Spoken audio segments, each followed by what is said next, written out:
topic today is based on composite materials, especially graphene-based composites and some of their applications, which include these space applications, among others. But before I go to my talk, I'd like to introduce you to my foundation, which is in my name. And the aim of the foundation is basically enhancing the quality of education in Balochistan, especially the primary education for now. And we are introducing new mode of education and new systems of education in Balochistan, which we call problem-based learning and also project-based learning. It's similar to the Scandinavian learning system. We are also building collaborations. For example, the Astronova school built by Elon Musk in Los Angeles. So they're trying some new learning methods, for example, experimental learning, and we are trying to do the same in Balochistan.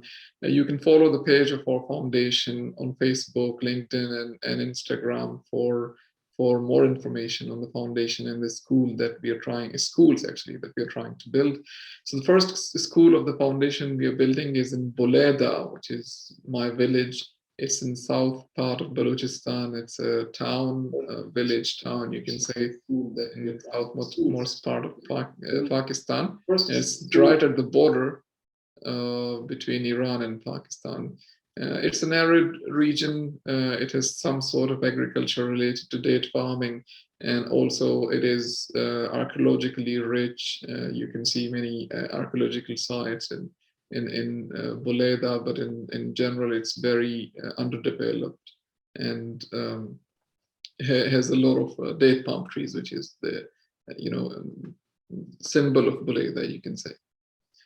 So this is the school that we are building. It's almost complete. We have got about 29 to 30 rooms in this school, and we are trying our best to put it up and running soon. And we will update on our foundation pages on any update on the school. Okay, so with that, I come to the main part of the talk today, which is talking about the materials, and we are talking about composites. So first of all, why are we talking about composites? And then I'll move on to graphene-based textile composites and their applications, and graphene-based foam composites and their applications in space, and some future outlook. What are we looking at, and what are we trying to do in future with graphene and graphene-based composites? And if you have any questions during my talk, you're welcome to ask. You can type the questions in the chat, and I'd love to interact with you guys during the talk as well. So we're talking about composites. Composites is a material which is a mixture of two materials. One is called reinforcement, and another is called the matrix. And the reinforcement usually is the harder or the stronger part, which holds the matrix together, and the entire thing is called a composite. You can relate it to like the mud making process or the mud blocks, which are made by combining straw with the mud, and then to reinforce the mud, and that's actually a composite material. Nature has a lot of composite materials as well, and wood is one of them. So wood is a natural composite which has all the ingredients of a composite material, and it has got the strength as well. As we know, a human bone is a composite material. It's kind of a ceramic-based composite material, which is found in nature. There are many other composite materials in nature. For example, you can take, for example, these sea sponges, which are made of glass fibers. So the nature makes glass at the seabed. And these are formed in the form of a composite. So these are some natural composite materials. Besides that, if you look at the history of composite materials, you might have heard about Mehergad, which is an archaeological site in Balochistan. It's in Sibi, and it's as old as perhaps 9,000 years, and we have mud-made houses there, which are an example of what a composite material is. So we have historical data on like the people in the old ages had an idea of making composite materials in their own way, and they were using them to build their houses and other things. For example, even the wooden bows and arrows made in those eras. Similarly, the Great Wall of China, there are bamboo-based concrete composites which were made at that time when the Chinese Great Wall was made. And similarly, there are so many other uh, uh, historical figures and places which are full of concrete-based composite materials as old as 2,000, 3,000 years. So the composite materials around us today, we see stealth-based composites which protect the aircraft from radar. Okay, so then we have carbon fiber-based composite materials used in the aircraft as well as cars. And we also have glass fiber-based composites used in for example, boats. So there are so many other applications of composite. For example, the tires are made of rubber with reinforced. Sorry. So yeah, we were talking about the tires, which are also an example of composite materials. But when we talk about research, we always look at the roadmap where we want to be, let's say, 5 years from now, 15 years from now, 20 years from now. If you look at the composite materials roadmap of the aerospace industry, the aerospace industry is looking into, for example, from 10 to 15 years from now, the aerospace industry is looking for a transformation in the manufacturing as well as the materials production of the aerospace industry. For example, if we look at the history of aerospace, we started with materials such as aluminium, and we went back to composite materials, for example, the carbon fiber, glass fiber, and many other these kind of materials. But today we are talking about graphene and carbon nanotube and particulate or nanoparticle reinforced composite materials. But from now on, the aerospace industry is looking at not only the materials, the cutting edge materials such as graphene and carbon nanotube based composites, but also the combination of additive manufacturing, artificial intelligence, and these cutting edge materials together to give the new products. For example, you can look up the Boeing NSR, which are the aircrafts of future with much enhanced performances. If you look at the roadmap of aerospace industry, there are two main points which are given the most attention, which are the additive manufacturing and graphene, where additive manufacturing has got more votes from the aerospace partners such as Airbus and many other aerospace or aircraft building companies, but they are actually interrelated. So the graphene-based composites can be made using additive manufacturing, or the CNT-based composites can be made using additive manufacturing. The point here is that we are looking at a future where graphene-based composites would play the most important role among the materials of the future in aerospace industry. And graphene-based composites, along with additive manufacturing assisted by quantum technology, artificial intelligence, and machine learning. So this is the combination that we're looking at for the future of the aerospace industry. Similarly, the automotive industry is also working hard towards bringing graphene-based composites into their production line. And in fact, we have some collaborations with some companies. Take, for example, Fiat, where we are pushing graphene-based composites into their factory floors. The automotive industry is interested so much in the graphene and the introduction of graphene in their production line that there's a conference dedicated to graphene in automotive, which is taking place for the third time this year. So we're talking about graphene. So what is graphene? Graphene is basically an allotrope of carbon.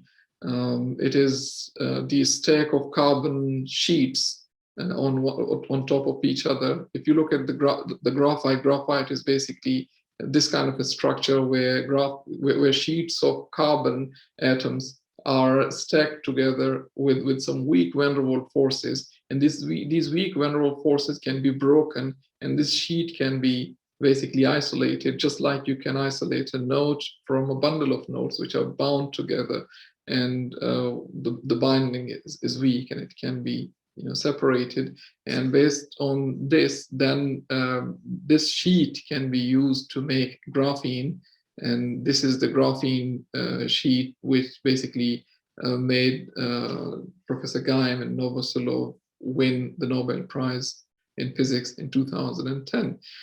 Why is graphene important for composite materials? The most important aspect of graphene that we look at for composite materials is its strength.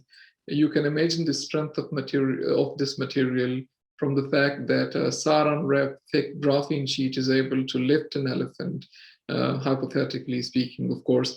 But the use of graphene for composites only for strength is already old, and now we are looking at the application of graphene for functional properties, for example, for sensing, for thermal properties, for many other things. For example, the superconductivity also in graphene is the talk of the town these days.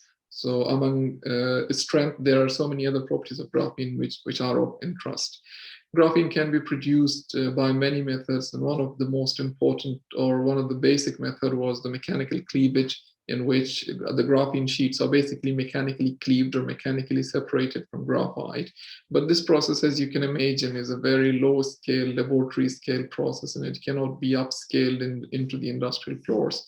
There are many other methods. For example, there is these carbon segregation methods, which are similar to another method called chemical vapor deposition, which makes sheets of graphene with a gas source, such as acetylene or methane gas. But all these procedures are not scalable enough for industrial use. And there is one method which is ultrasonication, where basically graphite powder is broken into small graphene sheets with the help of ultrasonic waves. This process is close to scalability, or this can be scalable, but then there are many methods that we have invented which are more scalable and industrially more friendly than all the existing methods. So talking about the properties of graphene and its applications. So the application is not only limited to aerospace or automotive, its applications are also in the solar cells, in LEDs, flexible displays, transistors, supercapacitors, among many others. So what do we work on based on graphene and graphene-based composites? First of all, we have introduced at Cambridge Graphene Center, we have introduced a new method of making graphene. It's called the shear exfoliation. We also call it microfluidization or high pressure homogenization, where we use powder of graphite and then we use a machine. It's called high pressure homogenization, which basically has some process which exfoliate the graphite into graphene, and it can make graphene inks for liters and liters and kilograms, which can be scaled to even tons for industrial use. And these are the kind of sheets that you're looking at under the microscope for this graphene. And when we talk about graphene, I wanted to bring to your attention that graphene is, we refer to graphene mostly as a class of material, and the same procedure we use to make other materials which are graphene related material, because they are similar in properties and structure. For example, molybdenum disulfide, hexagonal boron nitride, and so many others, which we make using the same method, which is industrially scalable, to develop these materials as inks which can be used for manufacturing into composites and many other things. For example, at Cambridge Graphene Center, we have many research areas. Among them are printing of graphene and production of composites, and patterning of these graphene. We use inkjet printing, we use screen printing, flexographic printing, which is used for newspaper printing. Just imagine that instead of printing a newspaper, we can print graphene on top of a paper or any substrate, and which can have functional properties. We also use spray coating, bar coating, and lithography and biodot printing for these kind of printing of these graphene onto different substrates for a range of applications. Today we are talking about composite materials. So we use these graphene-based inks we produce in very large quantity, and then we extrude it along with a polymer. For example, you can take the polypropylene, amide, and PEEK and polyethylene and many other polymers, you can name it, and we can produce these composites using extrusion. And then we have these graphene-based composites made via an industrially scalable process. Then we can use these graphene composites and we can make them into filament reels. So these filament reels can then be used in 3D printing. And this is one of the examples of 3D printed sensor. So this is a 3D printed graphene, which is a pressure sensor, and it has a gauge factor of over 20, which is done by one of our students at Cambridge Graphene Center. So we also use this graphene to make electronic textiles. So I introduced the concept of electronic textile, graphene-based electronic textile in 2013, which has then gained a lot of attention from around the world. So we basically coat any textile, for that matter, with graphene. You can take, for example, polyester, nylon, cotton, wool, Kevlar, glass fibers, you can name it, and we can print or coat these textile with graphene and make them functional. So this is one fiber of nylon under SEM. So this is in situ electron microscopy, where we have nylon fiber without coating of graphene, and this is one with graphene coating. We twist it in microscope and we see whether the graphene detaches or not. As you can see here, that we can twist it to as many as 7 twisting cycles, 1800 degrees, and we still can introduce only a little bit of cracks on this nylon fiber, but the graphene still doesn't detach. So these kind of textiles can be used as pressure sensors. So these textiles are made into composite by combining them with polymers such as PDMS, and then they're used as pressure sensors. So in this case, we have a pressure sensor which can sense as low as about 10 kilopascals of pressure, and then we can do these pressure sensitivity for thousands and thousands of cycles. Here you can see about 6,000 cycles of pressure sensing with these kind of electronic textiles. We have used these textiles as a wristband to measure the blood pressure flowing through our veins. This is the demonstration of sensitivity of these pressure sensors that we have built with graphene-based textile-based composites. We have used such pressure sensors in collaboration with one of our companies, Novalia, and we have made graphene-based shoe soles. And these shoe soles basically are connected via Bluetooth to a gaming platform where we can play games with our foot, because we have graphene-based shoe soles connected to our shoes. And this is one of the demonstrations of the applications of graphene that we are doing. And this is me demonstrating the use of graphene in gaming platforms in the Mobile World Congress 2019. We can also use these textiles for concrete manufacturing as well. So this concrete manufacturing, we have put a graphene textile in inside the concrete, and then we can do force sensing. So you can imagine that there can be a bridge which senses any pressure or any stress on top of it, and it can do self-health monitoring when installed on a bridge or any construction architecture for that matter.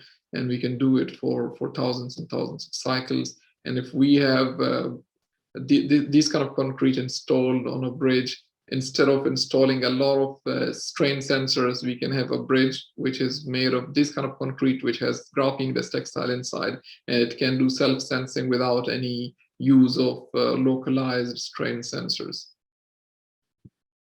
Similarly, the textile inside the graphene is inside the concrete, which is the graphene-based electronic textiles, can do toxic gas sensing as well. For example, it can sense NO2 because the graphene is sensitive to gases. It's piezoresistive, and any introduction to gas, the absorption of gas particles on graphene changes its resistance. And we can do gas sensing as well as temperature sensing with these kind of graphene-based concrete composites. We also convert these graphene inks into foams or into 3D structures. And these 3D structures are important for composite applications, especially for space applications. So here you can see that we produce graphene inks and then we convert them directly into foams. I haven't talked about the foam making procedure in detail, but you can ask if you're interested and we can talk more about it. And these foams, then we can make composites out of them, and then these composites of foams, so that's how they look like under the microscope. So this is an optical video of these foams from inside. So these foams made into composite can be used for loop heat pipes. So instead of like a steel-based evaporator of a loop heat pipe used for space applications, we can replace it with graphene-based foams. And then this is one of the setup where we have used graphene-based foams for this application for the loop heat pipe. So this is the experimental setup that we have made in collaboration with European Space Agency, Leonardo Microgravity Research Center in Brussels, and CNR in Italy, and also Nord Space in France. And in their collaboration, we have built these experimental setups for testing of graphene-based loop heat pipes in space environment. And these are some of the videos where we are doing experiments in parabolic flights facilitated by the European Space Agency launched from Bordeaux, France. So this is the results of these experiments where we have used graphene-based foam composites instead of steel as an evaporator in loop heat pipe. So it performs about 3 to 8 times better than a steel-based composite used for the loop heat pipes. So this is another application of graphene that we have launched using our sounding rocket in collaboration with the Swedish Space Center and European Space Agency, where we have tested these kind of graphene-based composite materials in space environment. I don't have much details to give you at this time about these experiments, but I think we will get these results published, and you'll be able to see what we have done in these experiments launched from Kiruna in Sweden. So this is the kind of work that we are doing now. We have a question which is about the solvent that you usually make for graphene ink.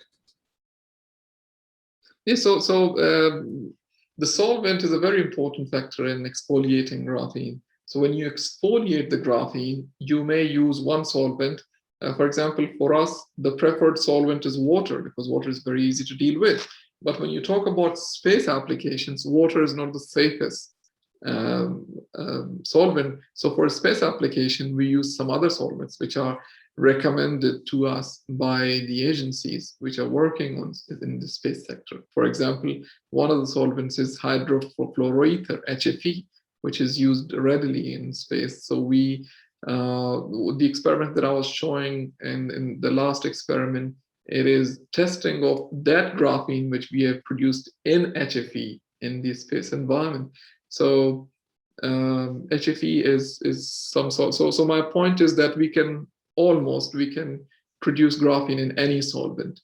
What happens sometimes is that we can produce graphene in one solvent, and then we have our own method of exchanging the solvent. So we can exchange the solvent from one solvent to the other using a protocol, a procedure that we have built at the Cambridge Graphene Center. So it can be said that almost any solvent is possible. So we can produce graphene, or we can stabilize graphene in almost any solvent.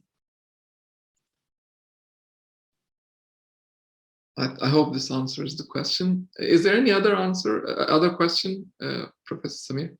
Yeah, so there's another question about the scope of graphene-based composite in EMI shielding, and especially when we are talking about space application, where you have many more radiations which are affecting those. So what can you say something about that? But I'll talk about this actually, because this is something that we are going to talk about. So there are so many projects that that are upcoming and which we are talking about, and I would like to ask the audience to think about it as well if they have some interest in graphene-based materials. So in general, the research theme that I adopt is finding the challenging in sectors. For example, for now, the sector that I'm working with mostly is the space sector, but I have worked on energy and healthcare as well.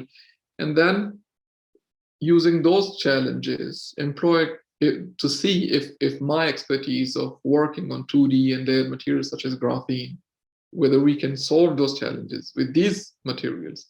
And then if we can, then how can we do it? Can we use these materials as it is? Do we need to produce these materials in a different way in order to solve the challenge? For example, I gave you the example of HFE that, for a space application, we cannot just put material in any solvent. There has to be some protocols to follow. So we modify the properties of these materials in order to suit the application, or in order to suit the challenge that we are trying to solve. And then we go into the final stage of design and manufacturing. So we collaborate with the industry in order to push the applications in the industrial floor, so that we are not just doing the blue sky research, but we are trying to push the boundaries and apply these solutions in the industrial floor. So in this regard, we're trying to build some robust 3D structures of graphene for space applications. And we have made so many advances in graphene-based foam-based composite materials, where we have produced very high density foams. And these foams have very interesting microstructure, because all the microstructure is a very organized microstructure. You can take, for example, the sugar cane. So these kind of forms mimic the microstructure of a sugar cane. That's why they're strong, as well as the properties are also directional. So this is something which we are trying to do. And also there are some evidences that the laser propulsion of graphene is possible in space, such that the graphene can be propelled in space using some laser sources. So this is something that we are really interested in, and whether to use the bulk graphene or the 3D structures, or the printed graphene, or the graphene composite materials, and propel it with using lasers in space. Talking of the EMI shielding, so we are interested in producing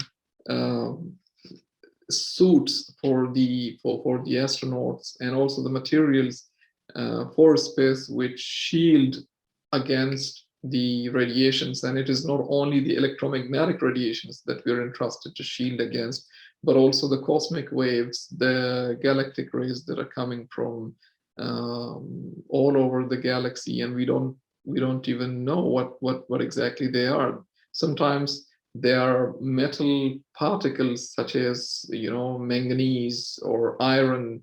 So they come at such high speed that we call them radiations, but they're able to impinge upon and injure anybody in space. So this is something that we are really interested in. These particles are usually ionized. That's why water is a very good protection. But we have some new concept, which I cannot talk about here, where we can combine graphene with some water-based components, where we can do the EMI shielding as well as the shielding from these kind of galactic rays as well. So these are some future applications. And yeah, I did not want to disclose this, but I think I've just written it down here. Okay. So there is a moon mission coming from the Mohammed bin Rashid Space Center, where we are collaborating with them, and we are trying to test graphene in the moon environment as well. So we are installing a lot of composite materials of graphene in this moon rover, which will be launched in 2022, to see the effect of graphene and its interaction with the moon soil and some other experiments.